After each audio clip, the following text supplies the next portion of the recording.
Si vous me permettez d'introduire cette courte présentation qui sera faite par Philippe Montupet. Nous avions,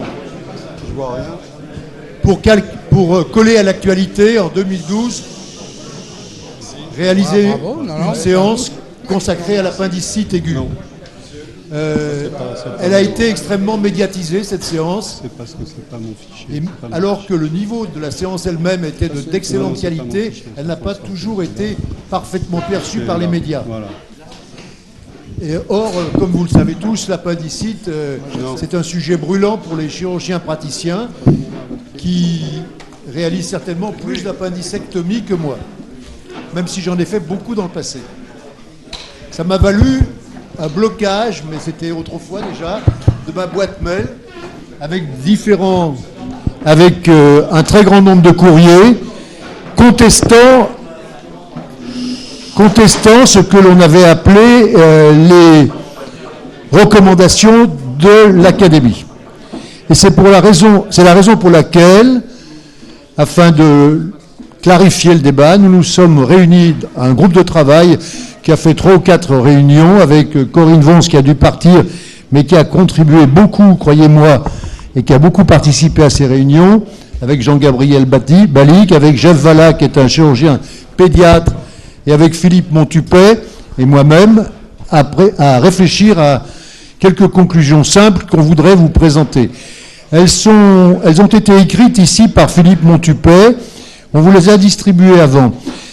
Ceci me permet de dire que ce n'est pas nos conclusions définitives et ce n'est pas ce que nous donnerons définitivement comme recommandation de l'Académie. Car nous voudrions, comme il est d'usage, tenir compte de vos réflexions, des uns et des autres. Donc n'hésitez pas à intervenir, nous prendrons note et nous ferons un communiqué final qui tiendra compte de vos réflexions, qui sera le plus proche possible, je l'espère. Donc Philippe, à toi. Merci beaucoup Jacques. Et ces remerciements s'adressent déjà à vous qui restez au-delà de la séance pour un sujet qui vous est bien sûr à tous familier. Le remerciement va également pour la confiance des présidents et du bureau d'avoir choisi cette forme pour répondre à des questions qui étaient indispensables. Vous allez comprendre pourquoi, en particulier à Jacques Beaulieu, mais aussi à l'équipe qui a travaillé pour revoir ces littératures, pour revoir l'évolution depuis des données statistiques publiées. Et donc je remercie particulièrement Jean-Gabriel Balic, qui est chirurgien d'adulte à Saint-Étienne, et Corinne Vons, qui est chirurgien d'adulte à Paris, et qui équilibrait notre équipe avec Jean-Stéphane Valla, qui pour des raisons familiales, ne peut pas être présent tout de suite aujourd'hui. Et moi-même, comme chirurgien d'enfants, j'ai été chargé de vous présenter ce travail de synthèse. Alors, on devait présenter ce travail, parce qu'à la suite de la séance qui avait eu lieu sur le sujet, et qui était d'ailleurs souhaitée par un de nos anciens, qui est disparu aujourd'hui, Yves Laburte-Tollerat, qui me demandait depuis longtemps d'aborder ce sujet, donc je lui rends hommage.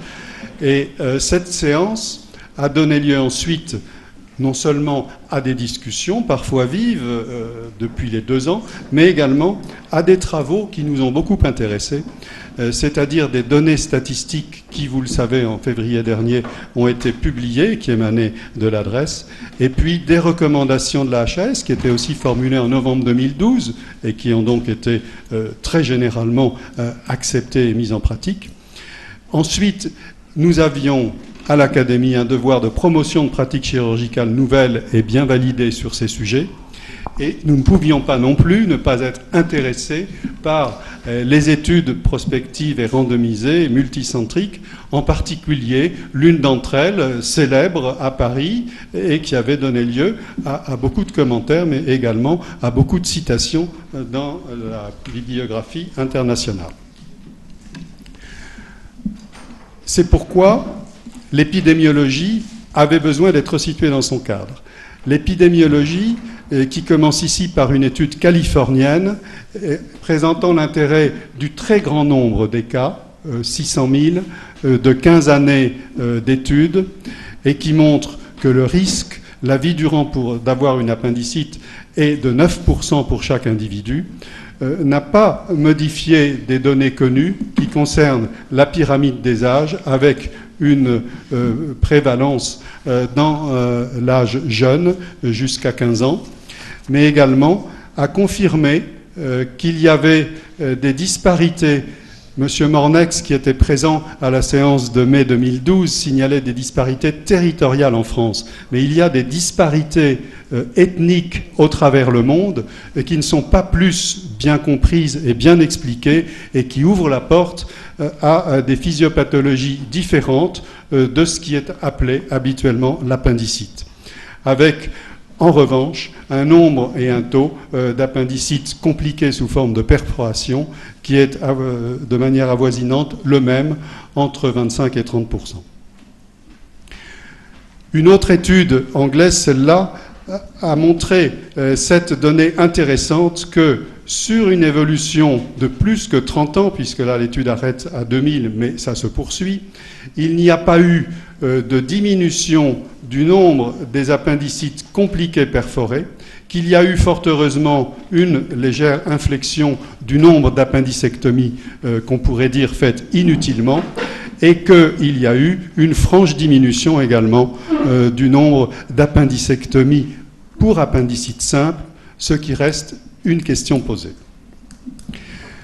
Alors, d'une manière fort intéressante, Corinne Vons nous a produit dans l'équipe ce tableau qui confirme ces données, à savoir qu'il y a une stabilité remarquable du nombre, pour 100 000, du nombre de cas d'appendicite compliqués sous forme essentiellement de perforation, et qu'il y a une décrudescence du nombre des appendicites simples qui continuent de poser des questions. Alors, les statistiques publiées au mois de février 2014 et très gentiment fournies par l'adresse et spécialement Philippe Oberlin, qui avait des tableaux très complets sur une quinzaine d'années, je vous en ai extrait des chiffres simples. Que montrent ces chiffres? D'abord, ce tableau, toutes appendicectomies confondues. Il y a bien sûr cette baisse du nombre d'appendicites constatés, d'appendicectomies constatées au niveau de l'adresse. Cette baisse est sensible de 1 à 4 ans. Elle est encore plus sensible dans la période de 1 à 15 ans. Et tous âges confondus, on constate pratiquement une diminution de moitié, cette diminution étant plus importante en ce qui concerne les âges pédiatriques. Si on considère le nombre de péritonites et d'abcès, comme nous venons de le dire, il n'a pas diminué. Ce qui veut clairement dire que la proportion, le taux d'appendicite compliqué dans les unités où qu'elles se trouvent a relativement augmenté. Et on se retrouve dans le vécu quotidien de nos services, de nos cliniques, de nos hôpitaux, avec le vécu d'un plus grand nombre d'appendicites compliqués à traiter, puisque leur taux a augmenté. Mais c'est le simple reflet de la diminution des appendicites simples. Au cours des 15 dernières années, autrement dit, si l'on prend la tranche d'âge de 5 à 19 ans, c'est une chute du nombre d'appendicectomies qui atteint les 2/3.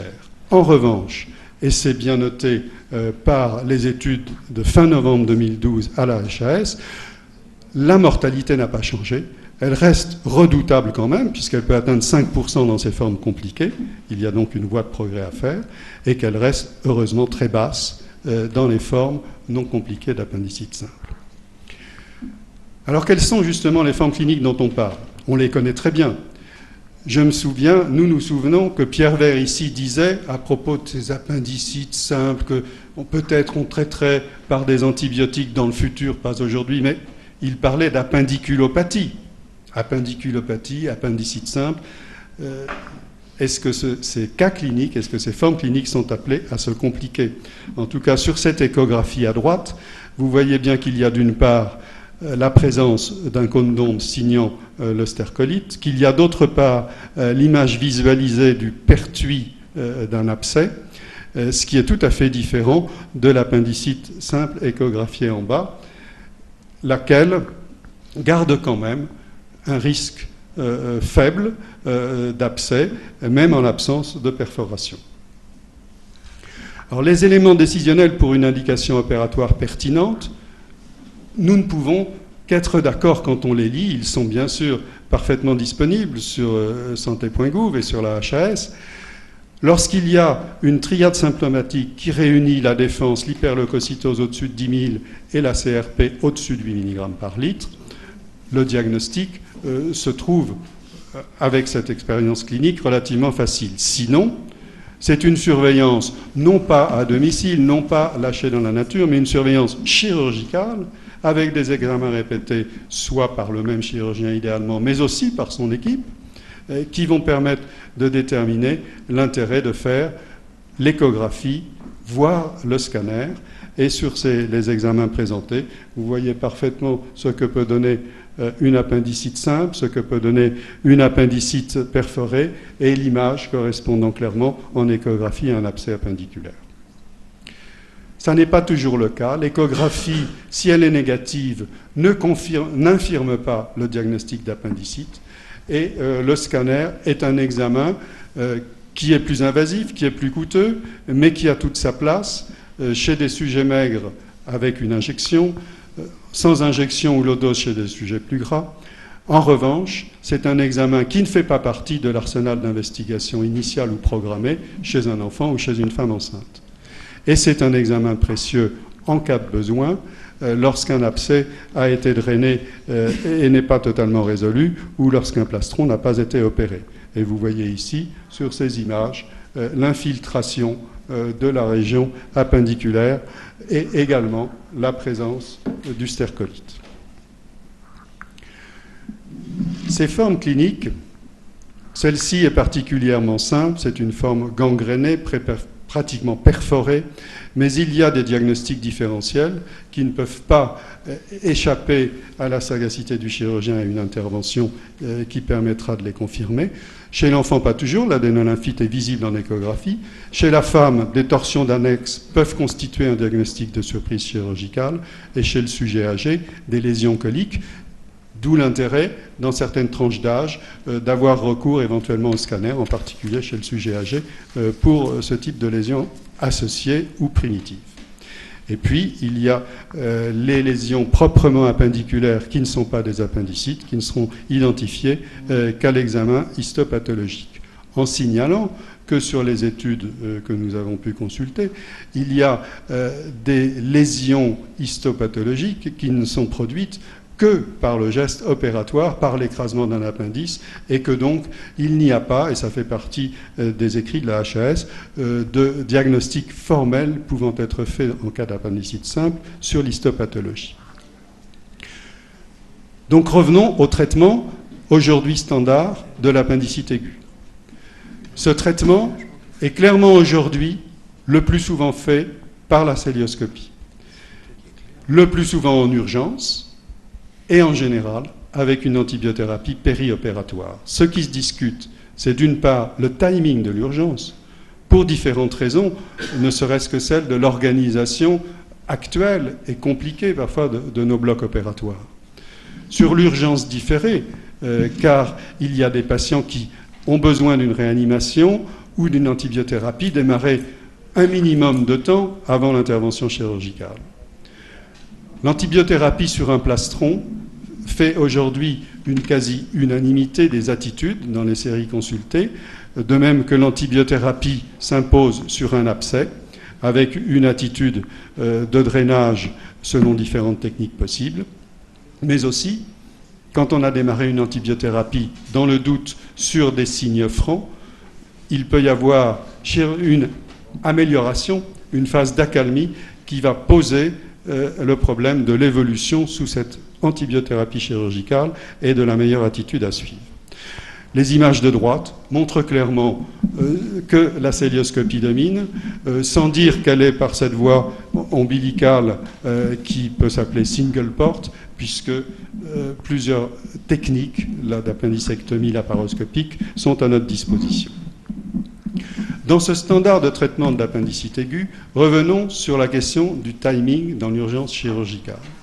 De nombreux papiers sont parus, il en est cité 2 ici, ce papier anglais de Ingram, qui sur une très grande série montre clairement que le délai entre l'admission et l'intervention pour 90% des opérés qui le seront avant 12 heures de surveillance chirurgicale n'aboutiront pas à des suites plus compliquées et en particulier à une perforation de l'appendice qui, s'il l'était au départ, n'aura pas eu le temps sous antibiothérapie d'avoir des conséquences nettement plus graves. Dans la seconde publication, il y a discussion du cadre organisationnel de la chirurgie contemporaine, qui fait que là aussi, le risque du délai de quelques heures n'est pas générateur de plus d'abcès profonds, en revanche, est générateur de plus d'abcès superficiels et de parois.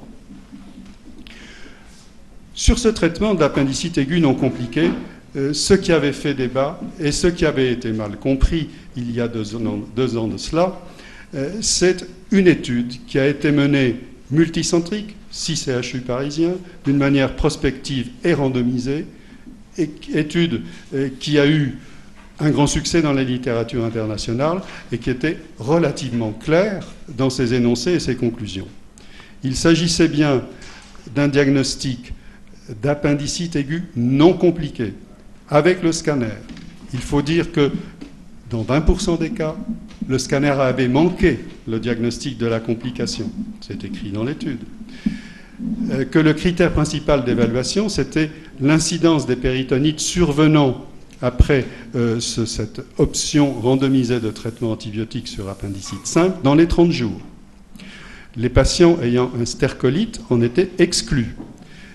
Et l'étude a montré que dans le groupe appendicectomie, il y avait un nombre de péritonites dans les 30 jours qui était notablement inférieur à celui de ce groupe antibiotique.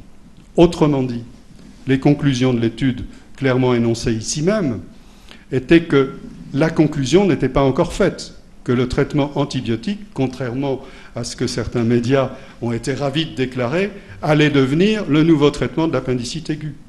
Il n'en a jamais été question dans le papier, et il n'en est pas question entre nous. Il s'agit d'une étude qui est parfaitement orientée sur une meilleure compréhension de la physiopathologie de l'appendicite simple, que Pierre Vert appelait encore ici appendiculopathie, et dont on ne connaît pas clairement, en l'absence de pathologie obstructive, les justes raisons. Revenons donc à la pratique de l'appendicectomie.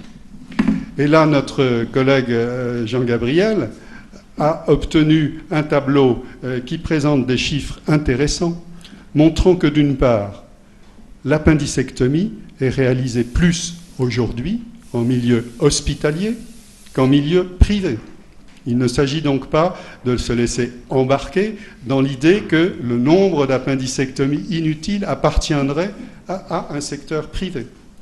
Deuxièmement, ce tableau montre très clairement que la cœlioscopie n'a cessé de croître au point d'atteindre aujourd'hui, dans notre pays, qui n'est pas tellement en retard pour une fois sur le plan de son engouement pour la laparoscopie, ou laquelle est née ici, c'est-à-dire qu'on atteint un taux qui est largement des 3/4 des interventions menées sous laparoscopie.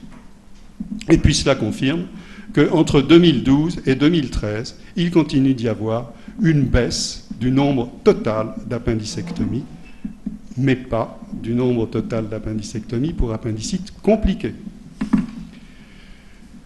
Les bénéfices attendus de cette chirurgie par laparoscopie, tout le monde ici, bien sûr, les connaît. C'est une chirurgie qui est dite mini-invasive, à condition de la pratiquer dans les règles de l'art sur le plan de cet abord chirurgical. Elle est plus performante dans l'examen de l'abdomen, de tout l'abdomen, plus performante pour la dissection, pour l'extraction, le lavage, et elle réduit le risque d'adhérence et de bris. Nous n'en étions pas sûrs. La littérature nous l'a confirmé. Des études, qu'elles soient multicentriques, qu'elles soient prospectives, qu'elles soient randomisées, ont confirmé ces faits. Le nombre des trocars n'est pas un sujet de prise de position, c'est un sujet d'alternative technique, mais effectivement, j'ai montré volontairement sur cette photo l'accès par voie purement ombilicale. La dissection de l'appendice rétrocécal ou de l'appendice ectopique, où qu'il soit, est manifestement facilitée par un examen global de l'abdomen. Nous ne discuterons pas de l'hémostase qui est plus soigneuse sous la paroscopie, parce qu'elle conditionne la vision, mais qui est également plus précise et plus complète que dans l'appendicectomie classique lorsqu'il faut aller loin. L'appendicectomie de principe est une question qui se pose en cas de découverte d'un appendice sain et d'une autre lésion pathogène. D'une manière générale, dans tous les échanges qu'on a eus de la Commission, cette attitude reste de principe, alors qu'avant, elle était dictée par l'incision du McBurney qui préconisait de ne pas laisser un appendice sous une incision fermée. Nous ne discuterons pas des procédés de ligature, in ou out, ni des différentes méthodes d'imaginer les sacs d'extraction, le moins coûteux étant le meilleur, adapté au calibre. Cette chirurgie qui est mini-invasive réduit-elle donc le risque d'adhérence et de bride? Nous ne citons qu'une référence, mais il y en a beaucoup. Nous la citons parce qu'elle est de Strasbourg, parce qu'elle est d'une équipe qui s'est intéressée avec François Varlet, qui ici même expliquait sur 2000 patients la chute de son taux d'appendicectomie. Et nous citons ce papier parce que portant sur 1684 patients, 954 par voie laparoscopique, il y a d'une manière significative, avec le petit p, une réduction d'au moins 2/3 du nombre d'occlusions sur bride post-opératoires. Sur le traitement des péritonites, il n'y a pas d'autre progrès qu'une prise en charge urgente, en collaboration avec l'anesthésiste, avec une antibiothérapie immédiatement adaptée. Adapté à quoi? Adapté au timing opératoire, même s'il est de quelques heures, alors qu'on reste dans un tableau d'urgence véritable, et une antibiothérapie qui sera réadaptée dans les suites de l'intervention. Dans le cas des péritonites localisées abcès ou plastron, il y a eu maintenant la préconisation et une attitude adoptée de manière consensuelle de traiter ces patients avec une antibiothérapie intraveineuse, un drainage de collection dont les procédés peuvent être échographique ou sous scanner, à ce moment-là dépendant de l'expertise du radiologue, qui peut être aussi effectué sous célioscopie, dans le cas où cet abcès est une découverte dans de mauvaises conditions d'appendicectomie par le chirurgien. La programmation à distance de l'appendicectomie, que ce soit de quelques mois, soulève une question, car si le patient guérit, il peut se présenter des cas particuliers où cette indication puisse être remise en cause par l'évolution, par la famille, par le contexte. Mais elle est encore une prescription systématique. Nous en arrivons à une spécificité, 40% des appendicites se situant en terrain pédiatrique, si on accepte de le prolonger jusqu'à 18 ou 19 ans. Et là, Jeff Valla, qui malheureusement n'a pas pu finalement venir, mais nous a largement documenté, d'une part, en confirmant que l'appendicite de l'enfant est le plus souvent une urgence diagnostique, mais accessible au diagnostic clinique. Elle est plus souvent compliquée que chez l'adulte. Et cette citation, comme par hasard, vient de pays africains qui ne disposent pas du scanner à faire pour un enfant, et même, bien sûr, de ce qui est d'abord souhaitable, d'une échographie. L'échographie, nous le rappelons, n'a de valeur que positive. Une échographie qui est jugée normale n'élimine pas le diagnostic de l'appendicite. Et le scanner, s'il est effectué chez l'enfant, même plus précis, plus spécifique que l'échographie, est un examen qui est irradiant et qui est coûteux. Il y a une place qu'il faut dire aujourd'hui, à l'heure de la chirurgie ambulatoire, pour cette chirurgie dans l'appendicectomie programmée. Nous avons parlé de la chirurgie programmée pour abcès, mais il y a des chirurgies aussi programmables dans des cas qui sont simples et qui n'ont pas à être opérés en urgence. De toute façon, la chirurgie ambulatoire prendra sa place dans la chirurgie de l'appendicectomie. Elle l'a déjà prise, puisque vous voyez qu'il y a des séries, en particulier pédiatriques, avec un nombre de cas important, et que d'autre part, le fait d'avoir une chirurgie ambulatoire ou de très courte durée n'a pas entraîné, dans les séries publiées, un taux de réadmission plus élevé. Voilà un petit peu la synthèse que nous proposions de faire d'une manière orale. Un texte est un peu plus complet, mais ne vous apportera pas de sensibles éléments autres que des nuances, car on doit rester vigilant en face de l'emprise médiatique sur des sujets qui peuvent être aussi appétissants que l'antibiothérapie pour traiter l'appendicite. Nous devons garder notre vigilance et, grâce à vous et avec vous, produire éventuellement des recommandations. Je vous remercie de votre attention. Je crois que même, je n'attendrai pas la conclusion pour féliciter Philippe, parce que je pense que son exposé, s'il est filmé, mériterait d'être passé dans beaucoup d'enceintes universitaires et d'enseignement. Il a fait un exposé remarquable. Alors nous sommes ouverts à vos réflexions qui pourraient enrichir notre papier. Si quelqu'un veut prendre la parole, n'hésitez pas.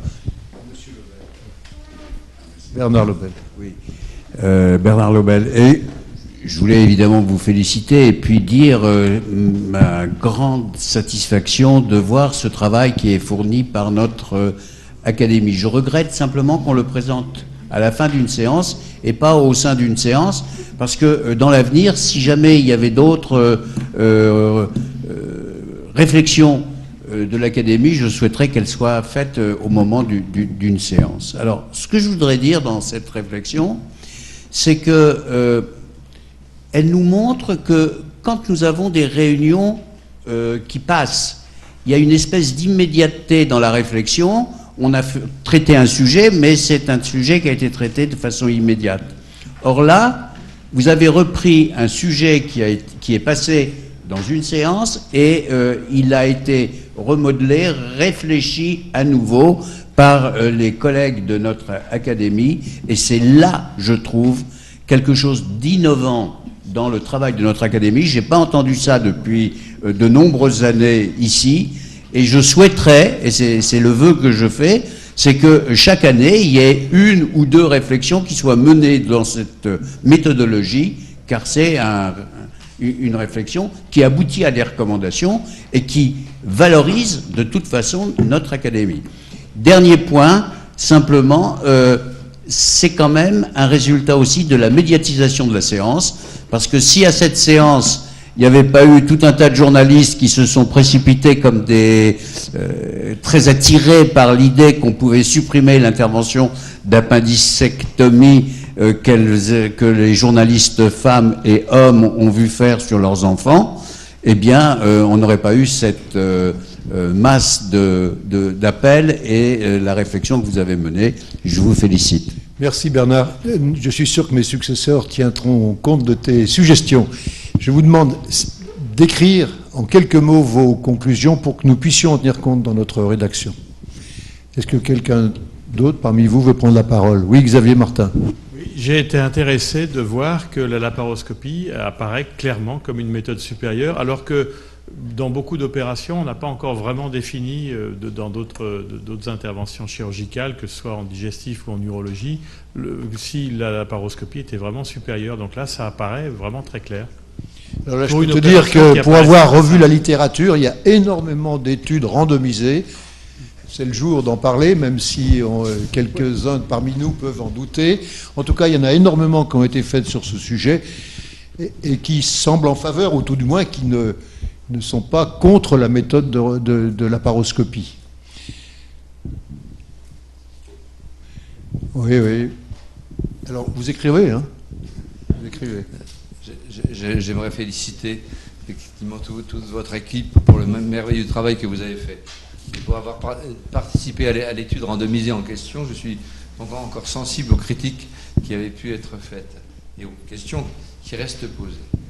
Néanmoins, nous avions avant, nous initions à Bicêtre une sorte de chirurgie, de célioscopie dans l'urgence de l'adulte et de l'enfant. Nous étions inquiets des complications que nous avions, notamment de collection résiduelle appendicectomie. Nous avions même publié une étude pour évaluer l'intérêt de l'échographie ou l'intérêt du dosage de la CRP dans ce domaine-là. Alors j'ai vu que le dosage de la CRP avait été resté en suspens. Je m'interroge encore sur la réalité des collections résiduelles et leur modalités de prise en charge. Certaines ne correspondaient à rien, et on avait une collection, mais finalement, ça n'était pas grave pour la suite des événements. Je voudrais votre sentiment profond sur l'absence, la réduction des collections profondes post-opératoires. Merci en tout cas, Philippe, pour votre travail.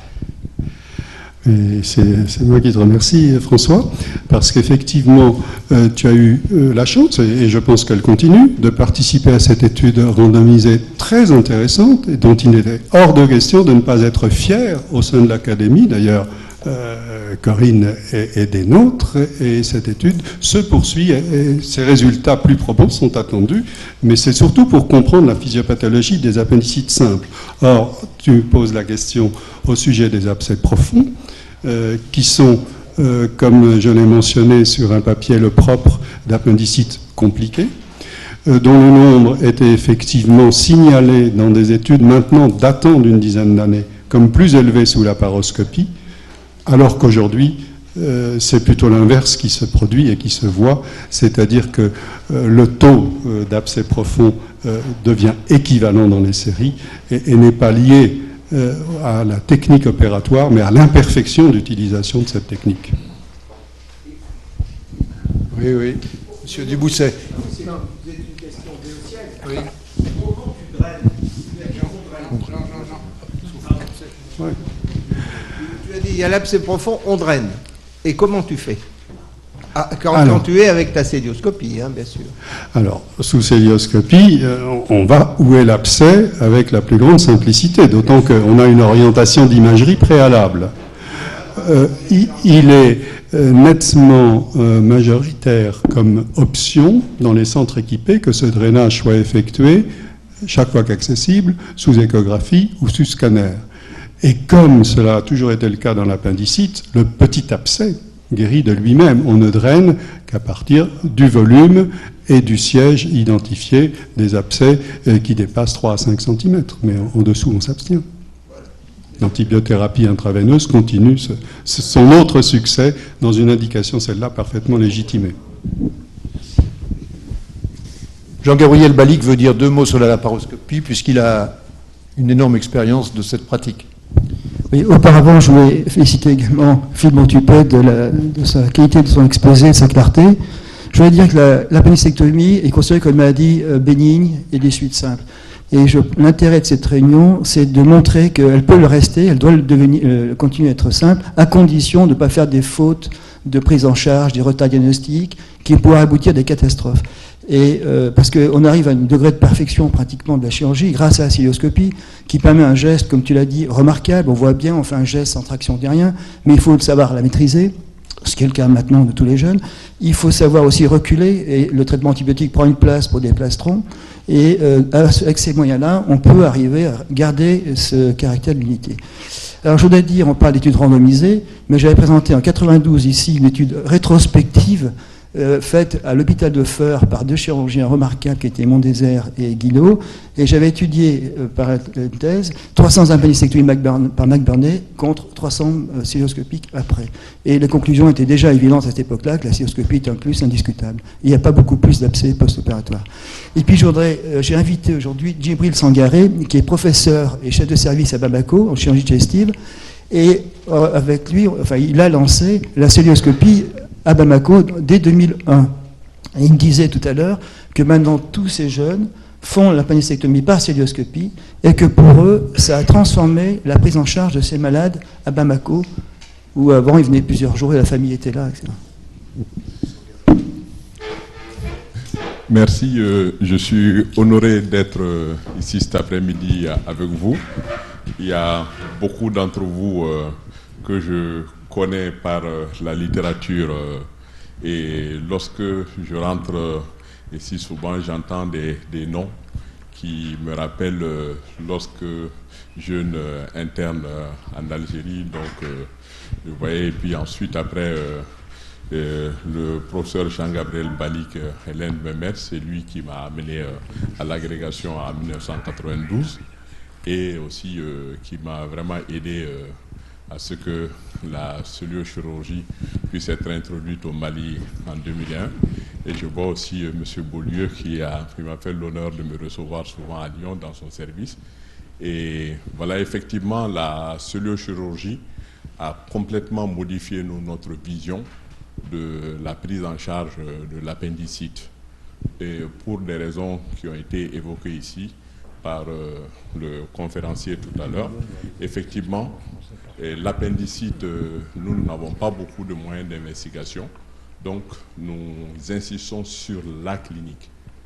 Et généralement, quand elle est bien faite, il n'y a pas beaucoup d'erreurs, surtout quand on précise aux jeunes aussi que lorsque l'échographie dit non, on suit la clinique. Si l'échographie dit non, on suit la clinique. Et ensuite, la celluloscopie nous a permis, et c'est les jeunes même qui nous ont poussé à ça, ils disent on voit mieux en celluloscopie que par le McBurney. Et ensuite, la chirurgie de l'appendice en position rétrocécale est devenue beaucoup plus facile en cellulio. On le voit mieux, on n'est pas dans la profondeur, on fait une bonne dissection et on va très bien ensuite après le méso qu'on arrive à disséquer qui vient. Et ensuite, grâce à M. Estour qui est venu nous montrer les différentes techniques d'appendicectomie in, out ou mix, donc vraiment ils n'ont pas de problème quelle que soit la situation. Et ensuite, il y a quelque chose que je voudrais dire ici, c'est que le compagnonnage compte pour beaucoup. Nous donc au début, lorsque j'étais seul dans le service, on ne pouvait pas faire les appendicites en urgence, parce que c'était trop pour une seule personne. Mais au fur et à mesure que le compagnonnage s'est mis en place, les jeunes ont appris à maîtriser la technique. Et maintenant, lorsque vous leur dites, voilà, si vous n'êtes pas très sûr de vous, faites un McBurney aujourd'hui parce que je ne suis pas... Ah non, monsieur, non, dans celui-là, c'est mieux, je ferai mieux en celui-là que par McBurney. Et ensuite, après, on a aussi beaucoup de problèmes de salpingite chez nous. Et je suis tout à fait content d'avoir entendu ce soir que le diagnostic de l'appendicite est chirurgical. Et c'est vrai, quand on met l'optique et qu'on fait la différence entre un problème gynécologique et un problème d'appendicite, donc on est très heureux parce qu'en même temps, on résout deux problèmes en même temps. Voilà. Mais merci, c'est... Merci, Monsieur Sangaré, vous avez fait un plaidoyer formidable. Alors juste, je voudrais vous dire, Monsieur Sangaré, que demain matin, vous allez sur le site de l'Académie, www.académie nationale de chirurgie. Vous trouverez tout l'exposé d'aujourd'hui, l'exposé de Philippe Montupet, et vous pourrez vous voir, parce que vous étiez bien à la lumière, et on vous voyait très bien, et vous entendre. Alors, pour que les choses soient claires et pour conclure, si vous me permettez, j'insiste sur 3 points qui avaient prêté à litige et mal interprétés par la presse parfois et par ceux qui lisaient les articles de loin. Premier point, l'antibiothérapie, si elle est réalisée, ne doit l'être que pour une appendicite aiguë non compliquée, en milieu chirurgical, avec une surveillance répétée, avant tout clinique, éventuellement par imagerie. Il s'agit, je le répète, d'appendicite non compliquée. Ce que nous pouvons dire actuellement, c'est que l'expérience devra s'amplifier encore. C'est encore un sujet de recherche en milieu chirurgical. Le deuxième point, il ne faut pas faire de scanner à tout le monde. Il y a même des contre-indications au scanner, et le diagnostic est avant tout clinique, repose sur l'échographie éventuellement, bien sûr la biologie, et le scanner dans les cas douteux. Sachez qu'il existe maintenant la possibilité de faire des scanners low dose, en particulier chez les enfants. Et puis le troisième point, c'est la place maintenant admise, définitivement admise, peu discutable de la laparoscopie, indiscutable chez l'enfant, je crois, pour ceux qui en ont la pratique, et qui concerne à peu près 3/4 des cas en France pour l'appendicectomie chez l'adulte. Il y a une place pour la radiologie interventionnelle, pour les abcès collectés que l'on va drainer. Moi, je crois qu'encore, il faut prôner l'appendicectomie secondaire. Lorsque j'étais interne à la Martinique, c'est il y a très longtemps, on nous avait appris à drainer chirurgicalement les abcès et ne pas en faire plus. Et j'étais très frappé que lorsqu'on retournait 2 ou 3 mois après, l'appendicectomie était extrêmement simple la plupart du temps. Voilà. Je crois qu'on peut peut-être conclure, à moins que tu veuilles dire quelque chose, Philippe. Juste sur ce dernier point, des papiers intéressants ont montré que chez des patients qui n'avaient pas pu être opérés à temps d'une manière programmée après la phase d'absédation, non seulement ils n'étaient plus malades, mais qu'avec un recul des 5 années qui suivaient, il n'y avait que 20% de cas de récidive. Ce qui laisse la question ouverte sur notre relative incompréhension de la physiopathologie de l'appendicite tout court et de la justification d'encore plus de recherche. Merci beaucoup.